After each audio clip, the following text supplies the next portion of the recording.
मैं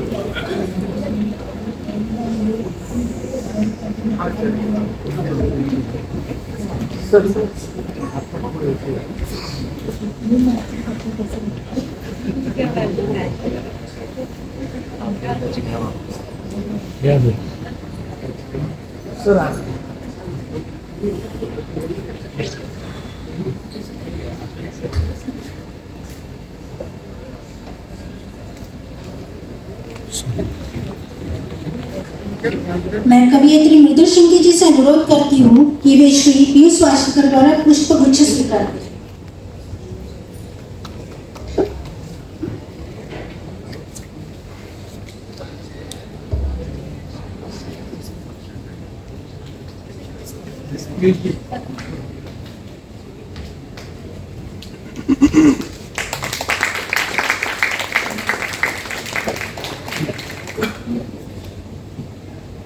मैं आदरणीय कवि योगेश मिश्रा जी से अनुरोध करती हूँ कि वे श्री पीयूष वासकर सर द्वारा पुष्प गुच्छ स्वीकार करें।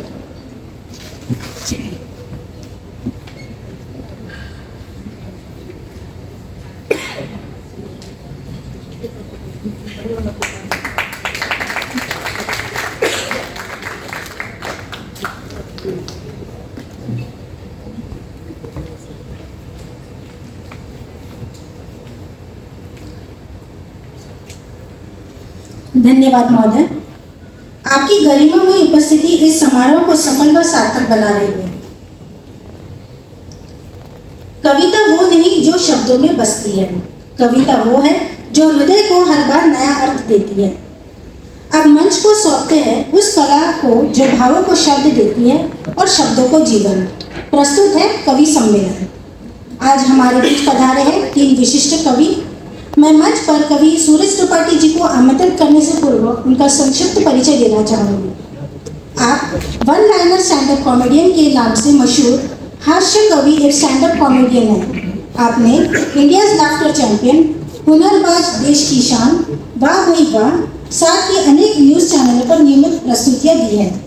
अब मैं मंच पर हास्य और व्यंग्य के धनी कवि सूरज त्रिपाठी जी को आमंत्रित करती हूँ।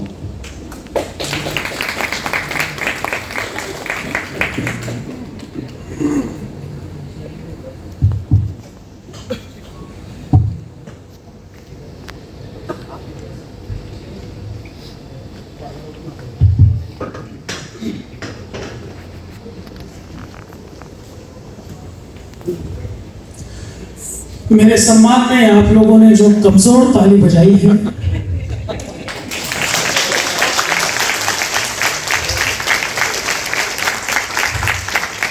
जैसे ही से सुना जाता है तो ये भाग्य सौभाग्य में कन्वर्ट हो जाता है। बड़ा अच्छा लग रहा है, सब बैठ के सुन रहे हैं। मैडम हमारा रिकॉर्डिंग कर रही है, बहुत बहुत धन्यवाद मैडम। बड़ा अच्छा लगा, कोई मैडम हमें रिकॉर्ड कर रही है, पहली बार ये देख के। सर आपका भी बनता, आपने जो दिया बहुत बहुत प्यार से दिया। सर पूरे स्पीच में जो सबसे अच्छी बात मुझे लगी आपने बताया, जो सॉफ्टवेयर में फीमेल का जो वॉइस था। अच्छा सर ने बताया कि वो फीमेल वॉइस कम भी हो सकता है, ज्यादा भी हो सकता है। मैंने कहा ये ऑप्शन खाली सॉफ्टवेयर में ही हो सकता है भाई। ये टेक्नोलॉजी से आप कम ज्यादा कर सकते हो, वरना घर में तो आपकी नहीं निकलती होगी। तो मैं ऐसी मजाक की बातें करते रहूंगा। आइए धीरे धीरे कार्यक्रम में महिला शक्ति अपना सौंदर्य लेते आएगी। बड़ी बात, चलिए बहुत बढ़िया। तो 4 लाइनों से मैं शुरू करता हूँ, क्योंकि सर पिछले दिनों ओशो का एक स्टेटमेंट आया था। उन्होंने कहा कि हंसने वाले और हंसाने वाले कभी स्वर्ग में नहीं जाते, बल्कि वो जहां भी जाते हैं वो जगह स्वर्ग हो जाती है। तो कहीं ना कहीं ये मौका हमारे हिंदी दिवस, हिंदी पखवाड़े मन को मिला है। तो इस राजभाषा अधिकारी पता नहीं किस चिंता में बैठे हैं। अब चिंता ना करें, बेटी ठीक ठाक विदा हो चुकी है। अब बिल्कुल जिस चिंता में मैं समझ सकता हूँ। तो 4 लाइनों से मैं शुरू करता हूँ कि इबादतों की तरह मैं ये काम करता हूँ। इबादतों की तरह मैं ये काम करता हूँ और मेरा उसूल है सबसे पहले आप सभी को प्रणाम करता हूँ। और जिस काम के लिए हमें बुलाया गया, मेरे बारे में जैसे कहा कि स्टैंड अप कॉमेडियन, हास्य के कवि, तो मेरी बातों को आप सीरियसली मत लेना, क्योंकि मैंने लिखते वक्त कभी सीरियसली नहीं लिया सर। तो आप सुनते हो कैसे मुझे सीरियसली ले सकते हैं। तो वैसे आप पुरुष हैं, आप भी जहाँ ढंग का आपको मिले पड़ोस बैठ सकते हैं, क्योंकि पुरुष अगर इतने समय खड़े रहेंगे तो उनके पैर भारी हो सकते हैं। तो मैं ऐसी छोटी छोटी बातें करूंगा, आपको हंसाते रहूंगा। 4 लाइनों से इस कार्यक्रम को शुरू करता हूं कि मन मचल के मोर होना चाहिए। पीछे वालों भी, अब पीछे जरूर बैठे हैं लेकिन जिंदगी में पीछे ना रहें। जहां बात अच्छी लगे आपका समर्थन मिले मुझे, तब कहता हूं कि मन मचल के मोर होना चाहिए, हंसी का दौर होना चाहिए, और हम सुनाएंगे आपको बहुत कुछ, बस आपके तालियों में जोर होना चाहिए।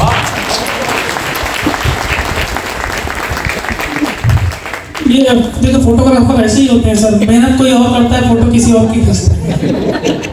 और आप जानते हैं ना सर, फोटोग्राफर कौन बनता है? फोटोग्राफर अक्सर वही बनता है जिसको बचपन से दूसरों के घर पे तकजा करने के लिए।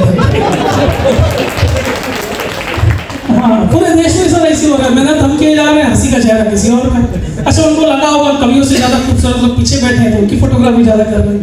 तो चलिए कोई बात नहीं, चलिए बहुत अच्छी बात। सर आप तो रिकॉर्डिंग कर रहे हैं, सर ये रिकॉर्डिंग करने की आदत देखिए। आप क्या करेंगे, मुझे रिकॉर्ड करेंगे अभी, ठीक है? मेरी रिकॉर्डिंग आप करेंगे, फिर मेरा वीडियो अपनी गर्लफ्रेंड को दिखाएंगे, वो फ्रेंड रिक्वेस्ट मुझे भेजेगी सर। उसमें आपका नुकसान ही नुकसान है सर, आपकी पूरी मेहनत खत्म हो जाएगी। मैं तो 2 मिनट में इम्प्रेस कर लूंगा, लेकिन चलिए फिर भी उसके बाद भी सर ये हमारा जनरेशन है सर सोशल मीडिया पे, और मैं इसको सोशल मीडिया नहीं कहता हूँ, मैं इसको सोशल मीडिया कहता हूँ, क्योंकि जितना सोशल मीडिया ने किया है, हालांकि अच्छी बात भी है, काफी लोगों ने उसका उपयोग भी किया है। अच्छा, वैसे पूरी दुनिया में कहा जाता है कि जो हम हास्य के कलाकार होते हैं, हम लोग आधे पागल होते हैं। नहीं, मैं भी यही मानता हूँ कि हम लोग आधे पागल जरूर होते हैं, लेकिन पूरा पागल वो होता है जो हम लोग को कार्यक्रम में बुलाता है। और सर ने तो 3 को बुला लिया, तो पता चल गया उनकी भी सीमा कम नहीं है भाई। लेकिन ये अच्छी बात है सर, मेरा भी ऐसा मानना है कि इस दुनिया में एक बात कहना चाहूंगा, अच्छी लगे तो समर्थन हो आपका। इस दुनिया में सर इतिहास पागलों ने ही रचा, और पढ़े लिखे लोगों ने पागलों पे PhD करा। तो हो सकता है कल हमारे ऊपर ही PhD करें। नहीं, ये 2-4 ताली बज रही है, आप लोग रहने दो। ये पूरा भीड़ का लोड आई, बेचारे वो 2-4 लोगों ने उठाया। हाँ, तो बजे तो समर्थन में बजे, तब कह रहा हूँ सब। आप सभी के हंसते हुए चेहरे को देख के सिर्फ इतना कहना चाहूंगा कि हंसो तो यूं हंसो, हंसो तो यूं हंसो कि बहारों को होश आ जाए, हंसो तो यूं हंसो कि बहारों को होश आ जाए, और ताली बजे तो ऐसे बजे कि हम कलाकारों को जोश आ जाए।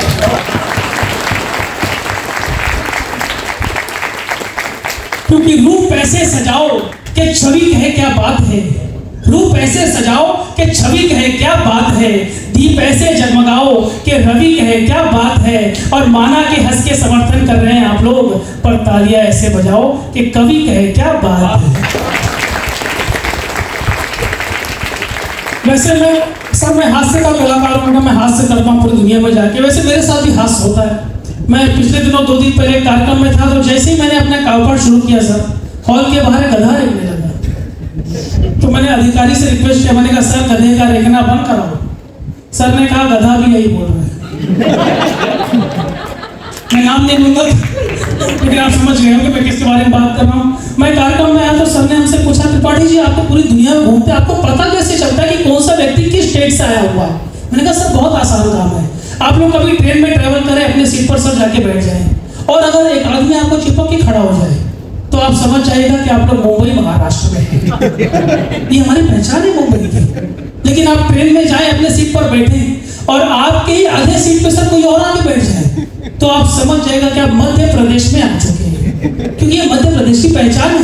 लेकिन आप ट्रेन में जाए अपने सीट की तरफ, और आप देखेंगे आप ही के सीट पर कोई और बैठा मिले, तो आप समझ जाएगा कि आप लोग उत्तर प्रदेश में आ चुके हैं। मैं उसी उत्तर प्रदेश से आता हूँ जहाँ सर कुर्सी पे कब्जा करने का हमारा अधिकार है, जन्मसिद्ध अधिकार रहा है सर। हाँ देखो, आखिरी ताली बजी, मैं समझ गया वही है। चलिए बहुत बढ़िया, बहुत बढ़िया। हालांकि आप ताली नहीं बजा रहे तो भी मैं पहचान गया था कि आप वहीं से हो। यूपी वालों की हरकतें पहचान, हम हरकतों में साड़ू भाई होते हैं सर। चलिए बहुत बहुत अच्छा आप सुन रहे हैं। मैं पिछले दिनों मर्सिडीज कार लेने गया था। नहीं सच में गया था।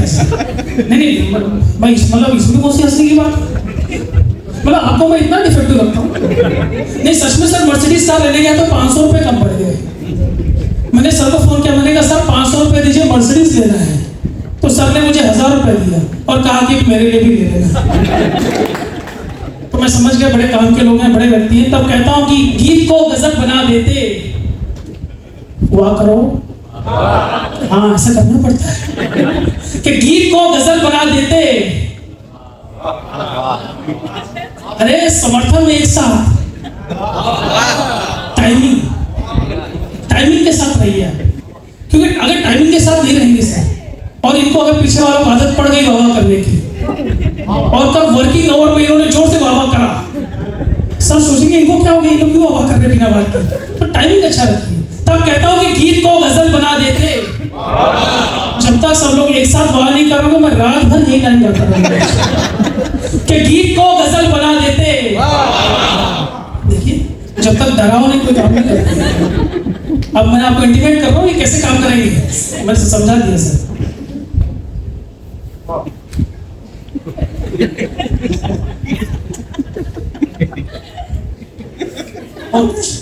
और भी बात करो, हमारा काम तो फ्री हो गया, कल भी नहीं है।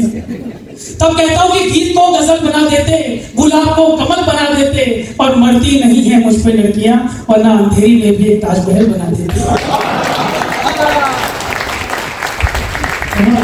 मैं समझ गया मेरे काम के लोग यहाँ पे हैं। चलिए बहुत बढ़िया, बड़ा अच्छा। आप भी हो?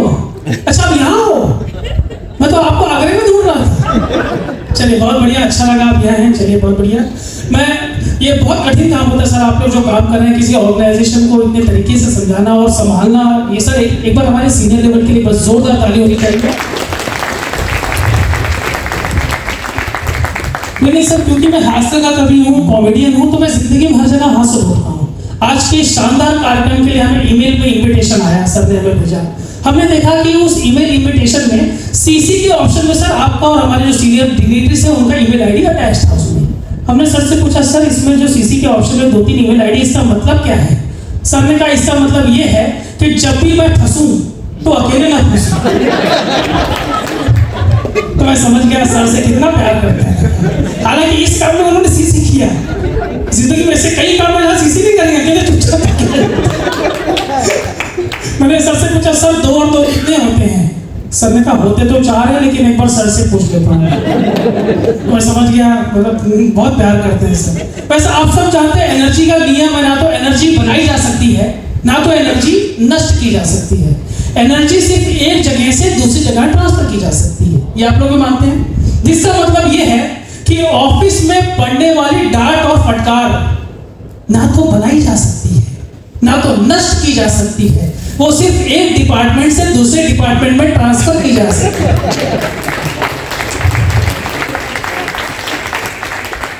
और पीछे वाले ना हाथ हिला के हंस रहे हैं, वो समझ गए भाई हमारे बारे में बात कर रहे हैं। लेकिन ऐसा ये भी कहा गया, आप लोग इससे भी सहमत करेंगे कि there is always a transmission loss. जितना हमने कोशिश करते सर, आपने इतनी मेहनत से आपने चीज समझाई, आपको क्या लगता है 100% समझ गए होंगे? ये नहीं, क्योंकि हमारी आदत है, हम लोग 100% कोई चीज को समझ ही नहीं सकते। तो जिसका मतलब ये है कि जितना ट्रांसफर कोशिश करो उतने ट्रांसफर नहीं हो पाता है। जिसका मतलब ये सीधा उसका नियम का मतलब ये है कि सर ने अगर कल आपके ऊपर 1 घंटा गुस्सा किया तो आप समझ जाइएगा कि सर के ऊपर किसी ने 3 घंटा गुस्सा किया है।